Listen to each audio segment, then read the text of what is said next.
this video, I'm going to be showing you 16 ways of how I use my iPad Pro for productivity and mindfulness. When we think about our devices, whether it's our phones, computers, tablets, or anything else, we don't usually associate them with mindfulness. In fact, we usually associate our technology with quite the opposite. Social media spirals, Netflix binges, constant pings from work, emails and messages and things like that. But it does not have to be that way. In fact, when I use my iPad, I get done more than I normally do when on my phone, of course, but also when I'm on my computer. You can argue that any device can be used mindfully if you set it up the correct way, but inherently the iPad is designed to be a lot more productivity friendly. And to top it off, I have an iPad first approach, meaning that I can go a very long time without even touching my laptop or bringing it with me if I'm traveling. The first thing I always pick up my iPad for is for digital planning. I love using Notability for digital planning because it is inherently such an easy app to use, and I like the scrolling feature more so than other apps that have like a page flipping feature, which just seems a little bit jarring to me. I have created my own templates which can be easily duplicated based on the day or day of the week or month or whatever that I need it, so that I can just have the next page be whatever I need it to be. It's similar to a bullet journaling approach where you literally just have kind of a blank notebook and you go from page 1 to page X, and you can just fill in the blanks as you go. However, with the templates, it makes it a little bit easier and faster for me to plan out my days, plan out my weeks, keep track of habits and things like that. If you're interested in digital planning in Notability or trying these templates in something like GoodNotes or another app, I have these downloads available for purchase on my website. Journaling is huge for me. It's always been a very important part of who I am. And for those of you who miss the handwritten journaling aspect, I have a hack for you. Personally, I love the Day One app. Day One has been around for quite a while. I really like Day One because it's organized and it's encrypted and you can have multiple journals, which I will get to later in this video. For those of you who like to write your journals out by hand, what I do is I use Notability and then I will export that as a PDF and import it into Day One. It's very easy to do.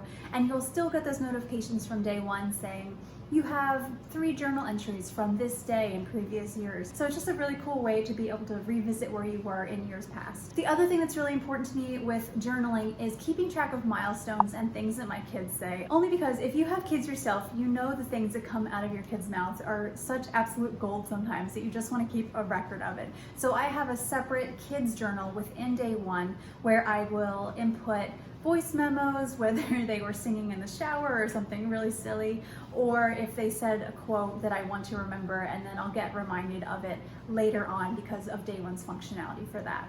I also use Day One to keep track of my health journey. I've had various physical issues and I want to make sure to keep track of things, whether it's through photos or whether it's through keeping a food log. And of course, these aren't really photos that I want to see when I'm like scrolling through my nice memories and photos. I want to be able to have it all in one place so that when I'm ready to sit down with a doctor or look back and see how my progress has been in the past few months, I can just open my Day One journal specifically for my health journey and see exactly where I was during a specific date and time, or what could have been a trigger for me, whether it's a food or like a lifestyle thing, etc. The next thing is I love using my iPad when I'm reading and taking notes. So if I'm reading digitally, I will use either the Books app or the Kindle app, and I love both of these apps for different reasons, and I actually do have a separate Kindle. However, I love taking notes when I'm reading, and I find that the best way to do this is to take handwritten notes while I'm reading. That way,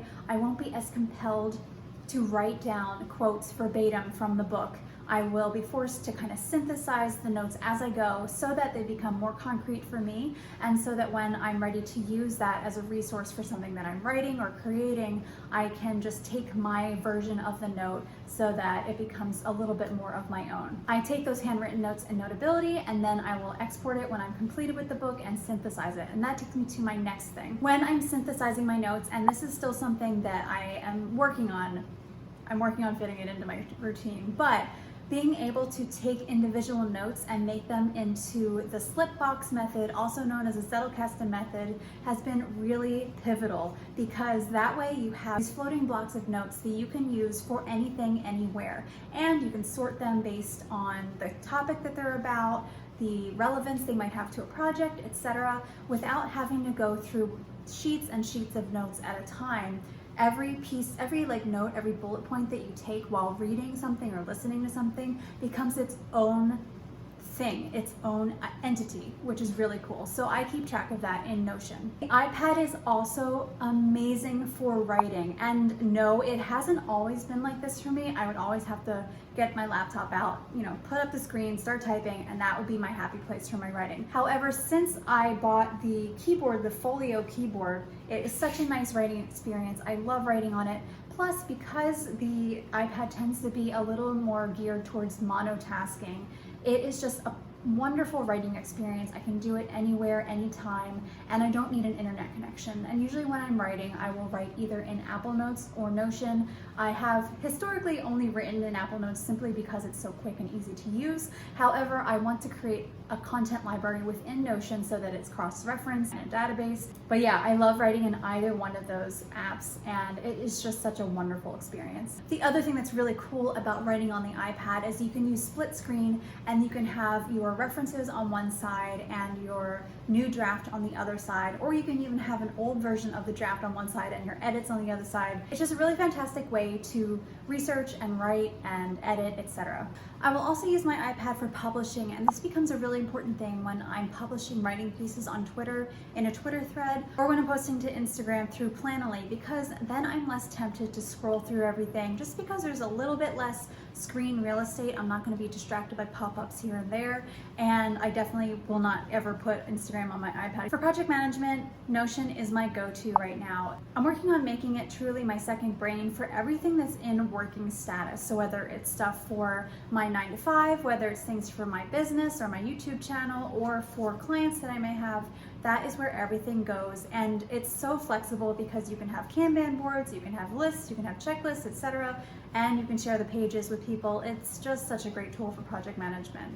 Because everything is in there and you can collapse the sidebar, you can really just get a huge focus on what you're working on at that moment without having, again, multiple windows to distract you. The iPad is also amazing for learning. I have Skillshare and YouTube on here, and that's usually where I do most of my learning. I try my best to make it a point to get in learning on a regular basis. And because it's on the iPad, I can also simultaneously take notes using Notability on one side of the screen and using the other side of the screen for whatever video I may be watching or blog posts I'm reading, etc. Budgeting is something that's amazing on the iPad as well. I use Mint and YNAB. You need a budget, and I'm working on getting everything over from Mint to YNAB simply because I've heard that it just helps you stay more on track than Mint. Yes, it costs money, but it ends up being a little bit better. And of course, we know if we're mindful with our money, we're just gonna be in a much better place. The iPad, of course, is great for keeping up with your friends, whether it's through FaceTime or Zoom, Google Meet, or even just text messaging, because you're able to type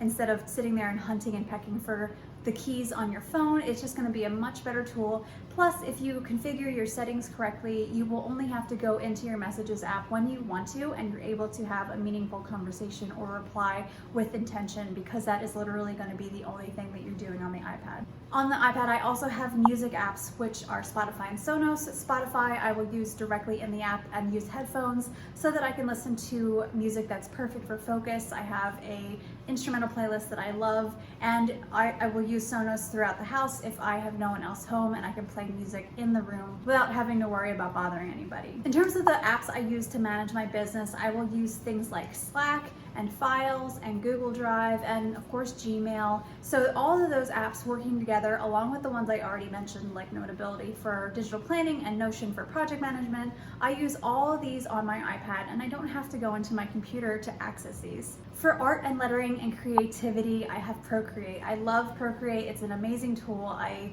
love all the settings you can do. You can make animated GIFs, which I've done for this channel before, and it's just one of my favorite places to learn as well. So here again, I will have Skillshare up on one side or YouTube, and then Procreate on the other. Creativity is such an important part of intentional living as well, because it really can be one of those times where you're really focusing on something purely for enjoyment's sake. And finally, of course, yes, the iPad is also great as a mini TV, right? So if you want to have intentional relaxation, which to be honest, I used to beat myself up for if I were to sit down and watch TV instead of working on X, Y, and Z, it's important to get that balance in life. So I have things like Netflix, and really all I watch is Grey's Anatomy. There are many things you can do to make your iPad more of a focus tool, and I will share those tips in another video. I hope you enjoyed kind of this walkthrough about intentional living through an iPad, whether it points to focus or flow or productivity. And yeah, I'll see you in my next video. Thanks for watching.